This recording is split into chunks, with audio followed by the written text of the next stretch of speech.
اور روز کا یہ پروگرام ویڈیو کیسٹ میں محفوظ کیا جائے گا۔ تمہارے دونوں پیر سب سے آخر میں کاٹے جائیں گے۔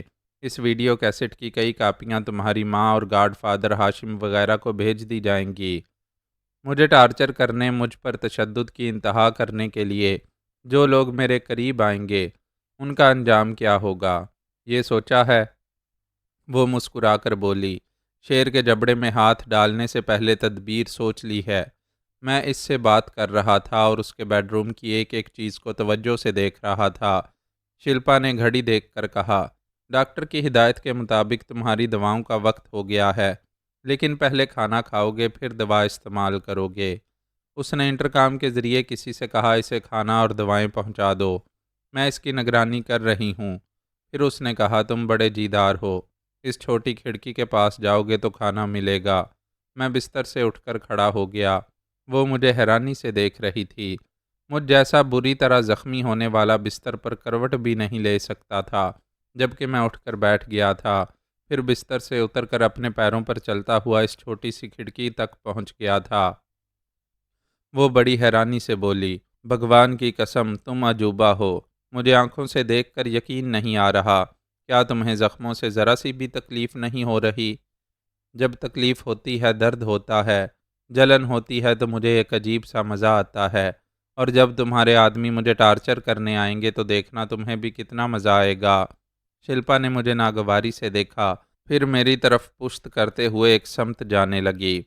کھڑکی سے گھنٹی کی آواز سنائی دی۔ اس کا خودکار پٹ اوپر کی طرف اٹھ گیا۔ ایک ٹرے میں روٹی اور سالن کے ساتھ ایک تشتری میں ایک کیپسول اور 2 گولیاں تھیں۔ اس کے ساتھ ایک چھوٹی سی پرچی پر لکھا تھا، تمہیں دواؤں کے ذریعے اعصابی کمزوریوں میں مبتلا کیا جائے گا، لیکن میں نے دوائیں بدل دی ہیں۔ انہیں کھانے کے بعد چند منٹ یوں ظاہر کرنا جیسے تم کمزوری محسوس کر رہے ہو۔ یہ پرچی یہیں چھوڑ دو، ورنہ وہ دیکھ لے گی۔ ٹرے جلدی ہٹاؤ، 1 منٹ پورا ہونے والا ہے۔ میں نے پرچی کو وہیں چھوڑ کر ٹرے کو اپنی طرف کیا تو اسی وقت خودکار پٹ نیچے آ گیا۔ میں وہاں سے چلتا ہوا چھوٹی سی میز پر ٹرے رکھ کر ایک کرسی پر بیٹھ کر کھانا کھانے لگا۔ بڑی سی اسکرین پر شلپا اپنے بیڈ روم میں ٹہل رہی تھی اور مجھے دیکھتی جا رہی تھی۔ میں کھاتے ہوئے سوچ رہا تھا، خداوند کریم بے شک محافظ اور کریم ہے، پتہ نہیں میری مدد کے لیے کس کے دل میں رحم پیدا کر دیا ہے۔ میں نے کھانے کے بعد ڈکار لی، آرام سے کرسی کی پشت سے ٹیک لگا کر بیٹھ گیا۔ وہ بھی ایک صوفے پر بیٹھ کر مسلسل دیکھنے لگی۔ وہ مجھے کیپسول اور گولیاں نگلتے ہوئے دیکھنا چاہتی تھی اور میں اسے انتظار کرا رہا تھا، اسے بے چینی میں مبتلا کر رہا تھا۔ وہ 15 منٹ کے بعد بولی، ڈاکٹر کی ہدایت پر عمل کرو گے تو زخم جلد بھر جائیں گے، وہ کیپسول اور گولیاں نگل لو۔ میں نے کہا، ابھی تو کھانا کھایا ہے، فوراً یہ دوا نہیں کھانا چاہیے۔ کیا تم ڈاکٹر سے زیادہ جانتے ہو؟ اس نے کہا ہے، کھانے کے فوراً بعد دوا کھانی چاہیے۔ میں نے گلاس میں پانی بھر لیا، پھر پانی کے ساتھ کیپسول اور 2 گولیاں نگل کر پوچھا، تم میری نگرانی کیوں کر رہی ہو؟ میں نہیں چاہتا کہ میرے کمرے میں تم نہ ہوتے ہوئے بھی موجود رہو۔ اس ٹی وی اسکرین کو آف کر دو، ابھی 10 منٹ کے بعد آف کر دوں گی۔ میں بستر کی طرف جانے کے لیے کرسی سے اٹھا، پھر ذرا سا ڈگمگا کر اپنے سر کو ایک ہاتھ سے پکڑ لیا۔ اس نے مسکرا کر پوچھا، کیا ہوا؟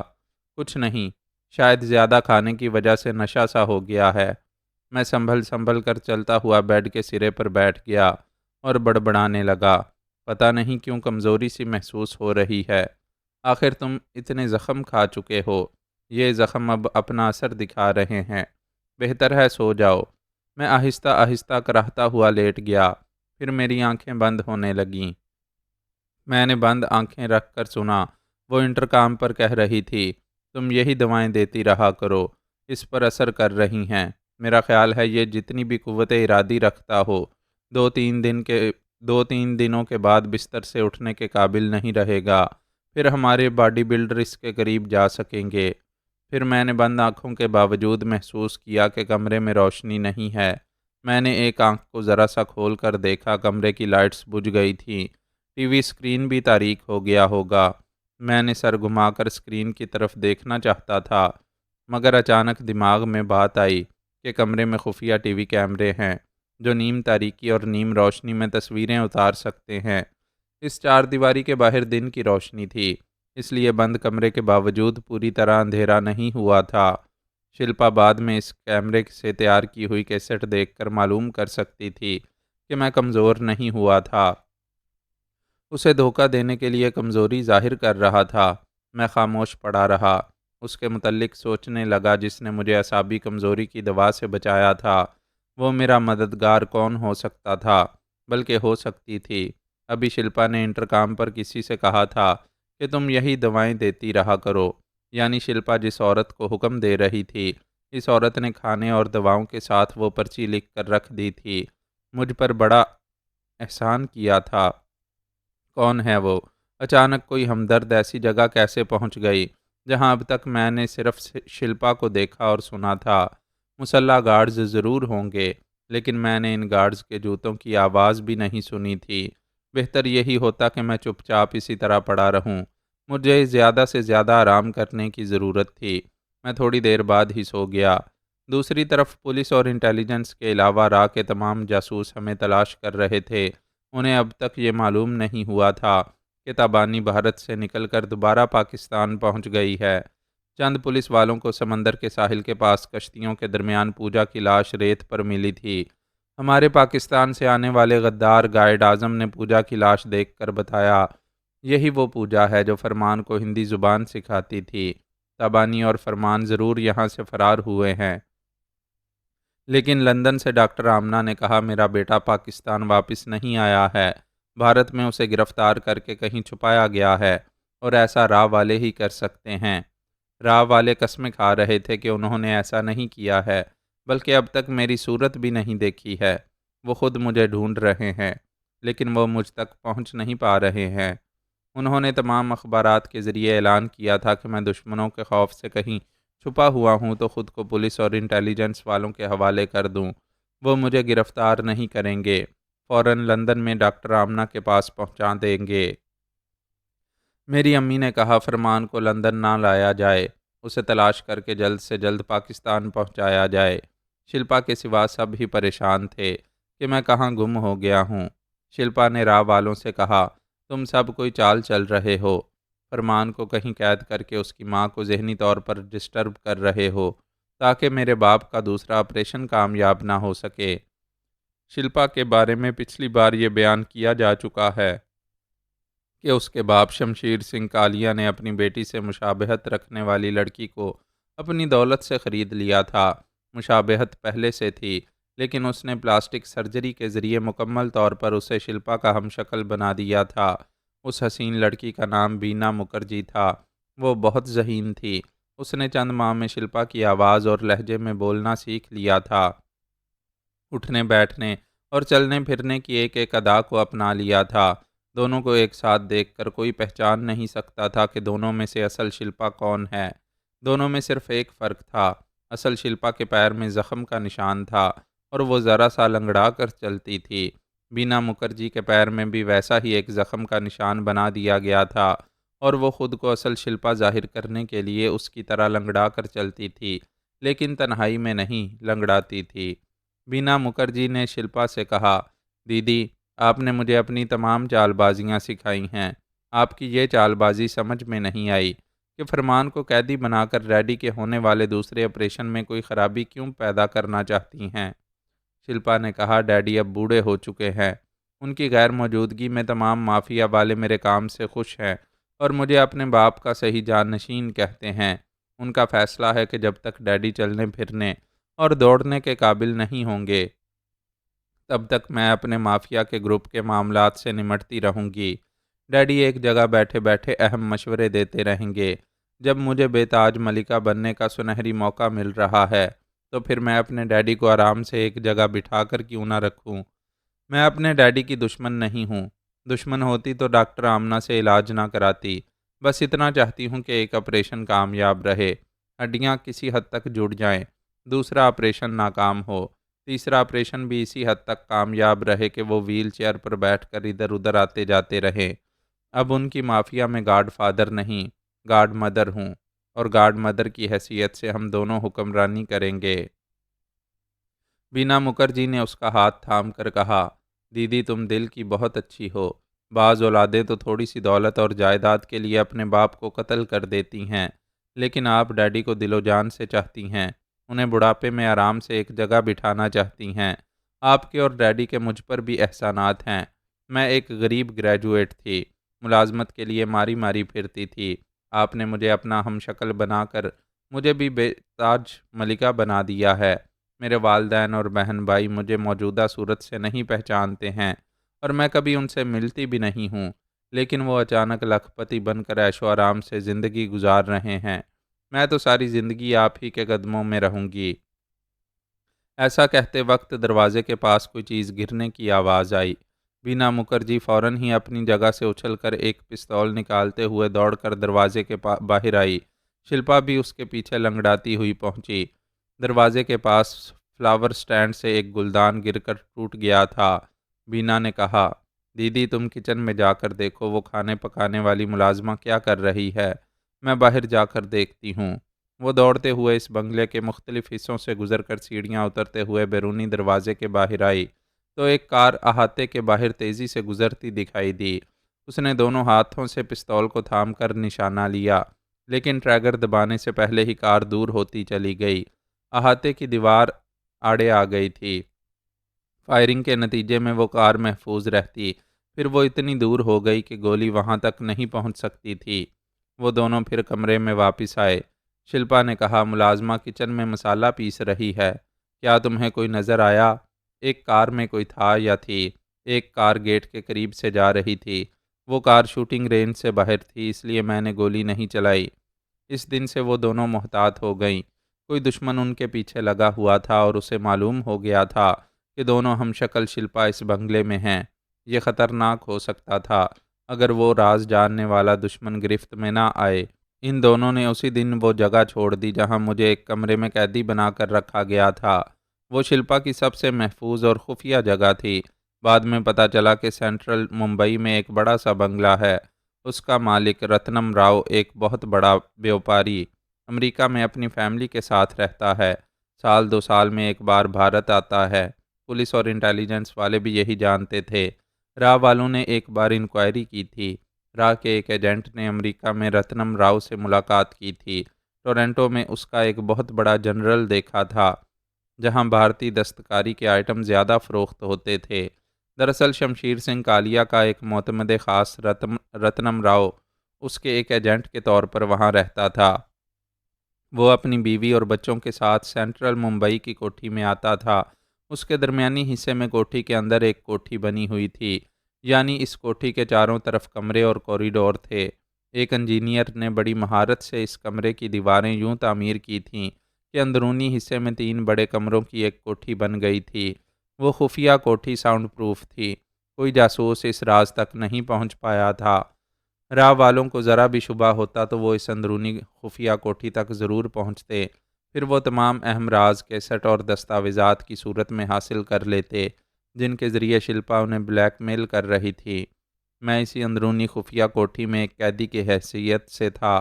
وہاں کی دیواروں پر سینما اسکرین کی طرح بڑے بڑے ٹی وی اسکرین، خودکار کھڑکیاں، دروازے اور جدید آلات تھے۔ میں وہاں بیڈ پر لیٹ کر سوچ بھی نہیں سکتا تھا کہ کوٹھی کے اندر موجود خفیہ کوٹھی میں ہوں، جہاں ہلکی آواز میں بولا جائے یا چیخیں ماری جائیں تب بھی آوازیں اس ساؤنڈ پروف کوٹھی سے باہر نہیں جا سکتی تھیں۔ معزز سامعین، اپنے اس چینل کو سبسکرائب کریں اور بیل آئیکن کا بٹن پریس کریں تاکہ ہر نئی آنے والی ایپیسوڈ آپ تک بر وقت پہنچ سکے۔ شکریہ۔